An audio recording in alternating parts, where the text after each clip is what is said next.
Greetings and welcome to this week's episode of UC Weekly News. I'm your host, David Danto, and this is a holiday week in the U.S. We have Independence Day coming up later this week. So I figured I would share with you a conversation that I had with my old buddy, David Maldow of Let's Do Video, where we talk about my new role at TalkingPointz and what we saw at InfoComm and a lot of interesting things I think you'll enjoy. So take a look. And we did it at Dave's studio, so that's why you'll see the flying dragon later. All right. Hello, viewers, and welcome to the luxurious Let's Do Video boardroom. My old friend, David Danto. Dave, it's great to see you here. Great to see you, Dave. It's a pleasure as always. All right. Perfect timing for a little bit of a post-InfoComm wrap-up. And I think, of course, everyone knows the biggest news at InfoComm was, what's that shirt you're wearing there? Talking Points. Oh, what do you have yeah. to share with us? It's the Dave show, although you should be part of the Dave show too. But Mr. Dave Michaels and I are now working together, and I'm gonna. It's actually it was a great opportunity for me as I was looking around for my next gig when I left HP. Dave suggested that we might have quite a bit of overlap in just one small area, but then we really augment what we do. I have a lot more AV background and meeting room background than he does, and he's a lot more in the UCAS and CPAS and all the other ASs. So we're going to try and work together a little bit for the next few. I got 5 more years to go, so I'm hoping it's going to last 5 years, but we'll see. But it's nice to be an analyst officially now. I've always kind of been an analyst quasi for years, but now I'm going to see if I can make a living at it. Yeah, you've always been in the analyst friend group, whatever hat you were wearing at the time, and now you could do it with no qualms. And Dave is a perfect partner. A lot of the analyst firms have different analysts that focus on different areas, and yeah, we all show up at the same parties, but you two definitely have different focuses. So I think it's a good fit. Yeah, I think so. He does an insider report every month. And the last couple of months I've expanded it to include an AV section.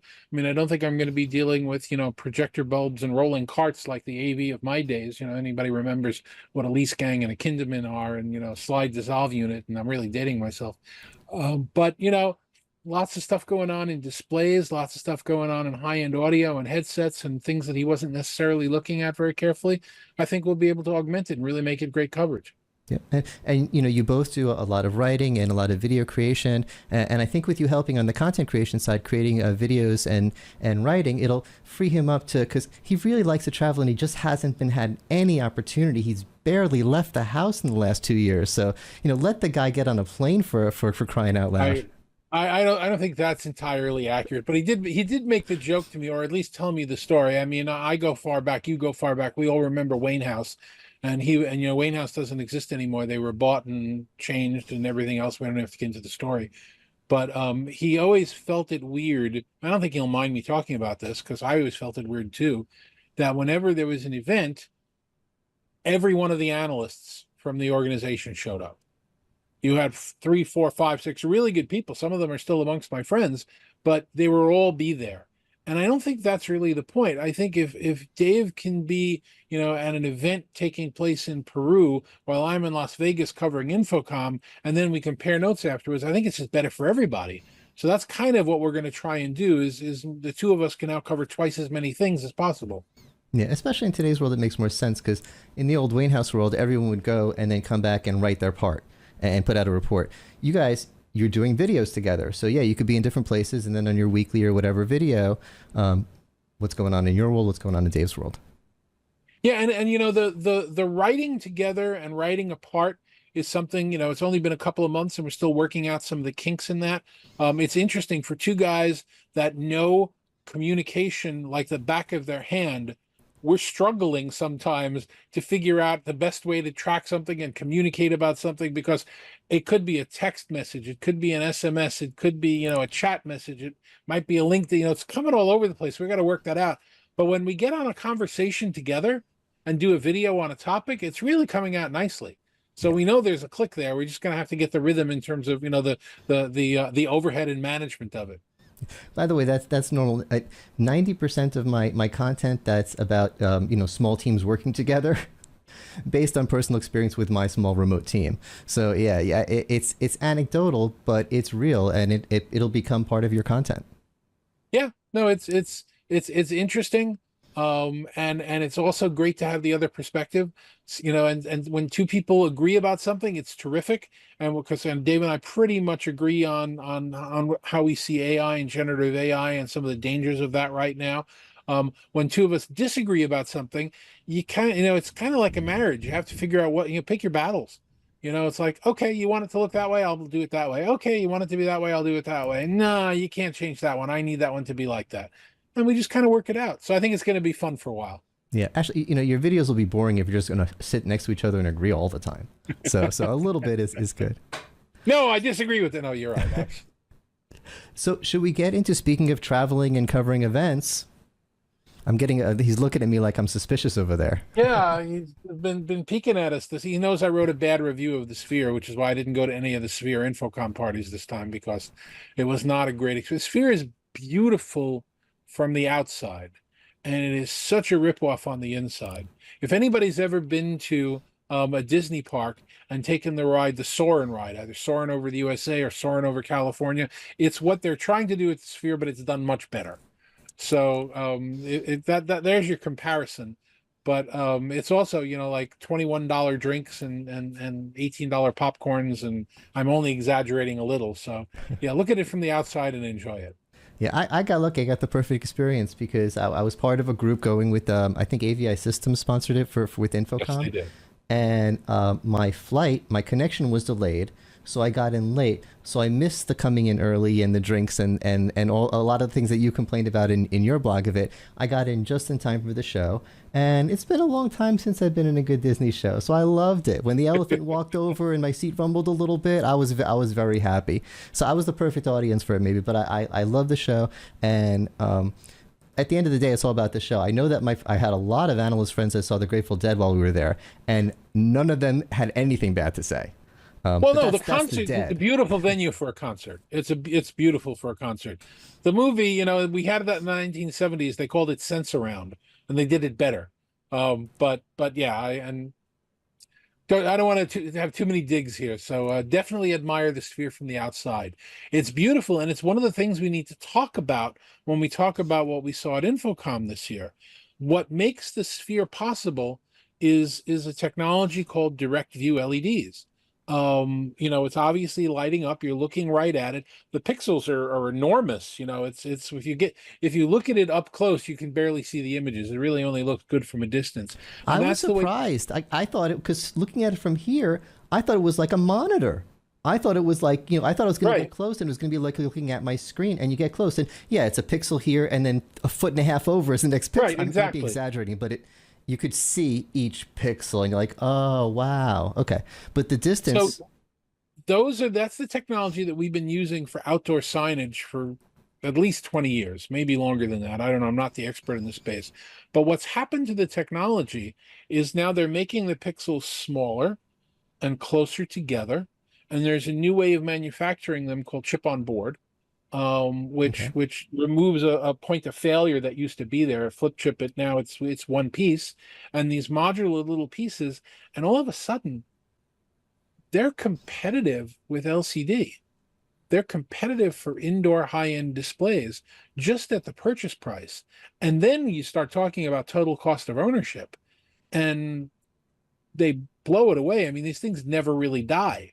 They might fade out after a while and you might need to replace a panel or two, but you don't throw them out like you throw out LCD. So you got, like, I forget, 3 or 4 companies in Asia making the glass right now for LCDs, and everybody puts their label on it and says, oh, our electronics are better. And yeah, sure, right. Everything's the same as everything else. But nobody's making any money in it. There's no margin in it. And now that you've got direct view LEDs, there's one company that I saw at the show that's actually making them in the same size cabinets as large LCD screens with VESA mounts. So, you lose your LCD screens, you go put these direct view LED screens in, but it doesn't stop there. These are small bendable panels. You could wrap it around the front of a room. You can wrap it around a column. You go up to the ceiling or the floor, put in curves, put in weird, odd shapes. You want to knock out one in the middle and put a camera through it, so there's a camera pointing at. There's all kinds of things you can do with this technology. So, we're at an inflection point now where you're going to start to see this DV LED technology indoors for high-end uses, and then start moving in and replacing LCD, which is an interesting thing to have been there when you see it happening. That's a massive change. I mean, you're talking about like replacing glass, basically. Exactly. And it's also not breakable, and the heat dissipation is smaller, and it uses less power. And across every marker, companies selling it make more money than the people selling the glass, but people buying it get more for value because over the lifetime of the unit, it lasts like forever. I put in the sign which is on the Lehman Brothers building. It's now the Barclays building when Lehman went out of business. That thing's up there still chugging. They might have had to replace a panel or two or refresh it or do anything else, but they you don't throw them away like you do with LCD panels. Yeah, that's also going to change the way we produce content. When I make content, I'm making this landscape, and sometimes I make vertical content. That's my biggest choice, landscape or vertical. And the only person who's doing anything different is whoever's doing the sphere is making curved content. But for the most part, we're all making flat screen content, and we're going to have to start making content for all kinds of shapes. All kinds of shapes. And there's a company, That's and cool. again, I don't want to tout companies because there's a company called Analog Way, which if anybody's really interested in the technology, you should check them out, because what they do is they have this stack of processing that lets you develop a pixel plane bigger than you can conceive. So do you want it to be spiky? You want it to be a football field? You want it to go sideways? You want it to go in circles? They have one of the biggest products in the space that does that. I was chatting with them at the show on Friday. Friday was my West Hall day, because I was not going to go back and forth between Central and West, and it was a travesty that anybody had to make that decision. Should we have the two hall discussion now? Let's get to bring in the dragon first. Let's show work it was to fly between the two halls. Yeah, your partner made a special request that if you're going to be in the show, I have to get you on the dragon. And I gave a presentation at InfoComm, yay, about how I do these tricks that was well received, and I appreciate InfoComm for hosting me and let me do my presentation. And I'll put a link below. There's I did a video when I get back where I redid the presentation because they didn't record it. Gotta record my presentations here. So I went back and I redid it for everyone here on YouTube. We still haven't solved you're in a union hall, you need union camera people, even though the 9 people in the front row were just recording it on their phone. We have to resolve that in our industry. Yeah, every session should be streamed. Yeah, but anyway, yeah, for those who don't know, I have posted a video about it earlier this year at NAB. I think others posted as well. The North Hall was completely closed. It's being renovated right now, being ripped apart, so you couldn't get through it. In fact, the passageway, if you know the passageway to walk from what is now the West Gate into the central corridor, they actually knocked out a wall there. You can see the beams and the anti-fire coating on them, because that was the way that you would get from the central hall to the North Hall. And they say, oh, it's a 10 to 15 minute walk. It's 30 to 40 minutes out of your day one way. And then no matter what you do, even if you take the loop, if you take the Teslas that are going on underground, you just have to walk to them. You have to wait in line. You have to get on them. You have to get out. It's a 30 to 40 minute trip. And then if you're going back and forth, it's twice. And that just shouldn't have happened in a show with 800. There were plenty of other halls in Las Vegas that could hold 800 people. Or, I will think they finished the renovations on the South Hall. The entire South Hall could have run the show. It's big enough. Oh my God. It's twice the size. Yeah, because it was ridiculous. It was a 15-minute walk, and it was an uncomfortable walk. Part of it was like through construction. And even if, a 15-minute walk, but I'm in the middle of the West Hall. By the time I work my way out of the West Hall, hi, David, how's it going? Da, da, da. It's 15 minutes for me to get to the West Hall to the start of the Skywalk. Then the Skywalk, then walking through the Central Hall to get my meeting. And it is my fault. I really should have had a West Hall day and a Central Hall day, but I just booked my meetings like the foolhardy young person that I am, and I wound up with a West Hall, then an East, Central West. So I was back and forth all day. My phone said I did so many steps. And part of it I blame myself, but yeah, okay, we can blame them a little bit. And everyone who says the loop. Yes, I took the loop a lot because by the end of the day, I just didn't want to walk anymore. But it wasn't, like you said, it wasn't any saving time because 10 minutes to the loop, 10, 15 minutes on the loop,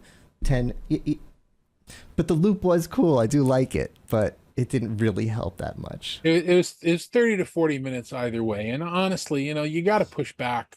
You've got to tell people this is just not acceptable. We have conference attendees that are older. We have conference attendees that are disabled. We did a very big deal talking about, supporting the disabled and people with special needs at the show this year. There were some great sessions, I did a session on that. by Kaz, and they were terrific. And then you're putting this burden on it was not our industry's proudest moment. We should be doing things, not just saying things. Yeah. But that being said, at the show itself, should we get into anything else about the setup and the setup of the show, or should we get into trends and whatnot? There's one other point that I'll make that was interesting, very briefly. I've been to, I don't know, I've lost track, 6 shows, conferences, business conferences since the start of this year, starting with CES, and every one of them is, look, it's I'm scotch taping. It's AI Dave. See, we got the AI on here. Every one of them was scotch taping and bolting and AI. And while the sessions here at InfoComm were also very AI heavy, including one that I participated in, the exhibits for the most part weren't. For the most part, it was very refreshing on the show floor to walk through the hall and see people talking about their core values and their core products, and not pretending to strap on and bolt on AI toothpaste, and AI parachutes and all the rest of that stuff. And I thought that was kind of refreshing, especially on, considering it was 100 degrees outside. That was like a cool drink. I didn't think of that until you said it, but I do like that. This is the year of no, I don't know what to buzz, hype, fake thing. It's always been something. There was the year of disruption. There was the year of telepresence. There was the year of huddle. Oh, huddle, right? We always have something. AI and whatever it is, everyone has it all over the booth. Huddle was ridiculous. Everything was a huddle thing. There was huddle. There were companies named Huddle that huddle products. It was. Yeah, I remember. And last year AI, and this year there's no magic buzzword. Everyone's just like, we know what the market wants, and here it is. And here's our company, and we make it. It's. I think we're getting to the point where we're understanding what the market needs. Oh, and by the way, have you seen our new video bar? Did you say video bar? Oh my! I feel like God. A musical's about to break out. Video bar with like 60 dancers. It's right. It's the thing. I sat down in the West Hall on Friday and stuck the camera on me, and I said, you know what? I've made a decision. I'm not going to list all the video bars that are at the show. I'm going to give you the list of exhibitors that aren't showing video bars. It'll be shorter. Yeah. It was, everyone has a video bar at the consumer show that we attend. I forget which show it is. I don't want to say the wrong name of the show. IT Expo. Yes. There was a company, I forget which company it is. They make stand-up desks, the electronic raising and lowering desk. And this is last year, and they said, oh, and we have a video bar. I'm like, why do you have a video bar? Because our customers ask, where should we get a video bar? So we said, oh, we'll get you one. Everyone is a video bar. Okay, I'm an old school guy. You know that I'm closer to the end than the beginning right now. If a company is going to give me a piece of gear or sell me a piece of gear, I kind of want to know they engineered it, they made it, they did a good job with it, they cared about it. Dave and I disagree. This is one of the points we've disagreed about. I get offended when a company that's very well known for its microphones suddenly has a video bar that everybody knows they didn't build. Everybody knows they went to an OEM or an ODM and they bought it pre-made and maybe said put it in pink and make it a little more to the left, and then they slap their logo on it. That offends me. It doesn't offend him as much. I don't know how you feel about that, but a lot of the video bars we saw, I would assume, were made by the same ODM companies. Yeah, I think it would have offended me a few years ago because there are some companies that put a lot of development to making some really good gear, and if there's a bunch of junk out there, I don't like it.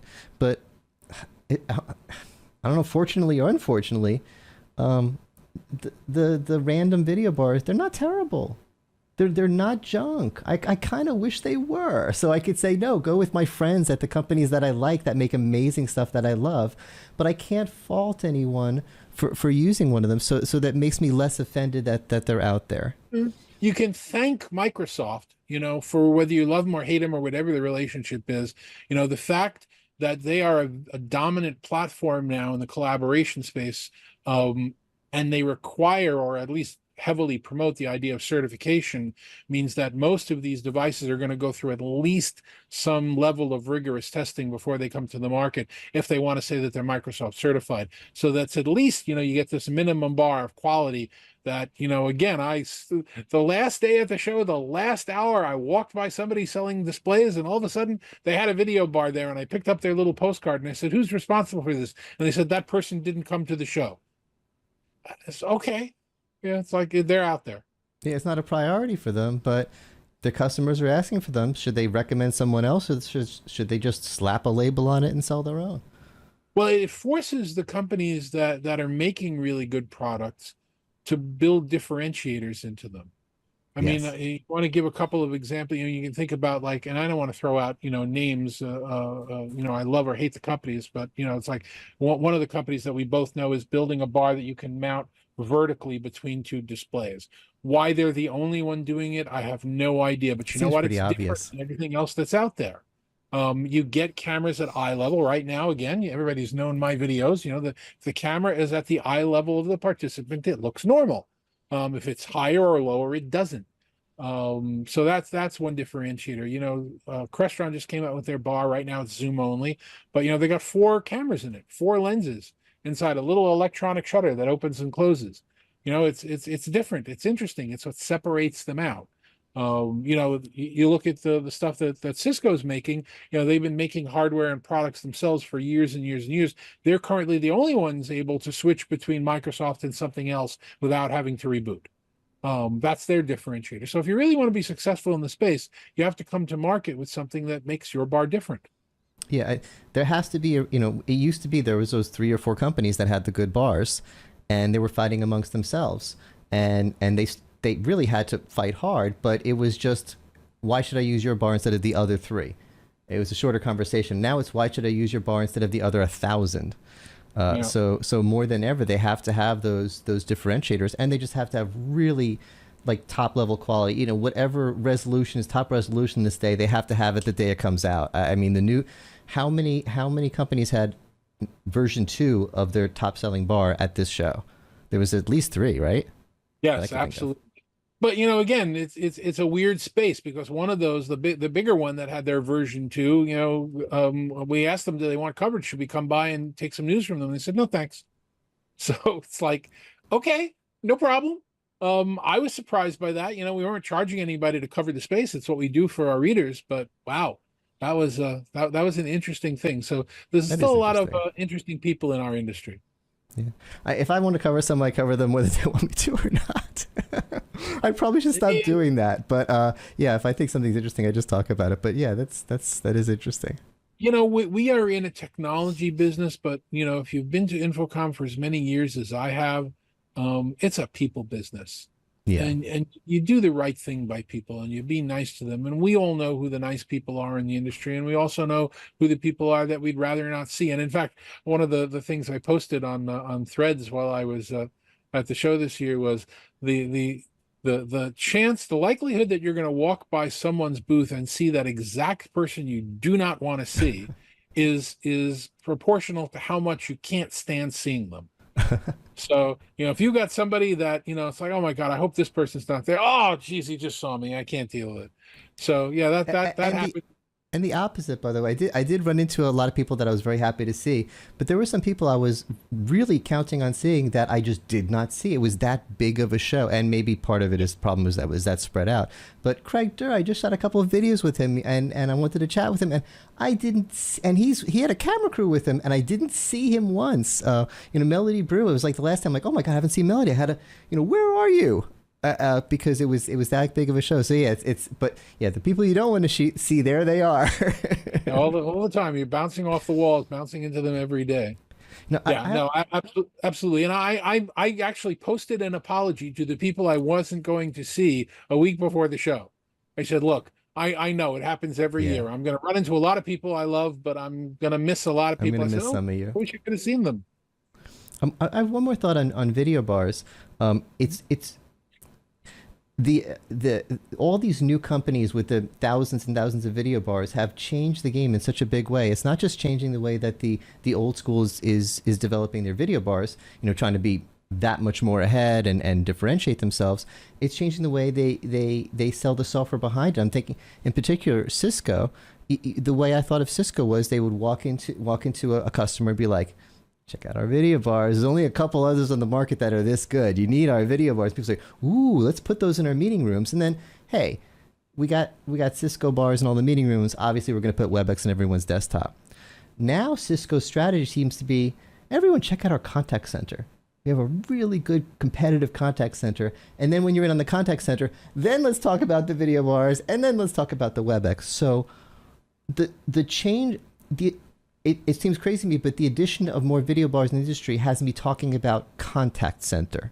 How did that happen? Well, it's interesting, if I take off 9 or 10 of my hats and I put on the hat that I used to wear when I was an enterprise manager of this technology, one of the things that large enterprises want to do is reduce their list of vendors. And you see a lot of plays happening with that. One of the big plays, as you pointed out, Dave and I had a conversation about this recently, was with Cisco. When Cisco decided to become Teams certified and adopt Teams, you now have some of the biggest companies in the world saying, we've got Microsoft at the desktop, we've got Cisco in the data center. You mean I can now put Cisco at the desktop too, still have Microsoft, and I can get rid of these schmutzy old third companies that I was using? That's a good strategy. That's opened up a lot of people's eyes. And from what I understand, and I don't have the numbers, but from what I was told, they're selling like gangbusters right now into the Microsoft. It's working for them. People never looked at it. Another example, Barco came out with their ClickShare bar. Is the ClickShare bar the best video bar in the world? It's good. It's probably not the best video bar in the world. It does an amazing job with wireless stuff. That's a topic for another day. Yeah, wireless video. But you have companies that use the ClickShare product everywhere. It's in all their rooms, it's in all their systems, but there was never a Barco solution for a video bar. So they were buying Logis or Neats or Polys. Now they can say, wait a minute, all these ClickShares that we own, we can now just get the bar and we can omit another vendor. The purchasing people really enjoy this idea of not having so many vendors. And that's one of the strategies that these companies are following with these sticky brands and opening up the portfolio. How many versions of Coke are there in the store? Yeah, and I'm seeing the same thing on the software side. It used to be, it used to be you had to go with one vendor because interop did not exist in our industry and things didn't work unless you got everything from the same company. Then things started working and we were best of breed. It was a fun time. It was like, I want the best camera, and then I want the best microphone, and then I want the best software. I don't care. They all come from different people. And now we're getting into this whole platform thing. I've had so many discussions, customers, end users reach out to me and say, hey, can I talk to you for an hour about Zoom? And they want to talk about Zoom Workplace. They want to talk about the platform. They want to talk about Microsoft Teams as a platform. Just a couple of years ago, when people said, I want to talk to you about Teams and Zoom, they were saying, I want to compare Microsoft Teams video call to a Zoom video call. Or maybe they were saying, I want to compare Microsoft Teams chat to Zoom chat. And now it's platform. And people are, I guess everything's gotten good enough that we don't need best of breed. You can get everything from one vendor and it'll all be good enough. There's a factor of convenience. It's a slider, convenience versus quality. Could you improve the quality by differentiating a little bit between, the best in breed? Yeah. How much more is that going to be worth? What are my calls? Are my calls with my friend David for a webcast that's going to be out all over the internet? You know what? Let's use the video service that actually does better recordings. Is my call to my coworker 5 minutes ago just to find out what we were doing for lunch? You know what? If that doesn't make a really good recording, and if I have to run it through Handbrake to improve it, I'm not going to do that about our lunch discussion. So that's where you get into the what quality are you shooting for? Everybody knows which is the more convenient platform, and everybody knows which is the higher quality platform. What do you want to? Which do you want? What do you want to sell as? But the question, like you said, it's which platform now, and we did pretty good without talking about AI, but AI is a big part of it. AI changes the discussion of. It's a lot easier to use. Oh, I want to use Zoom for meetings and Zoom for chat and Microsoft for calendar and WebEx for events.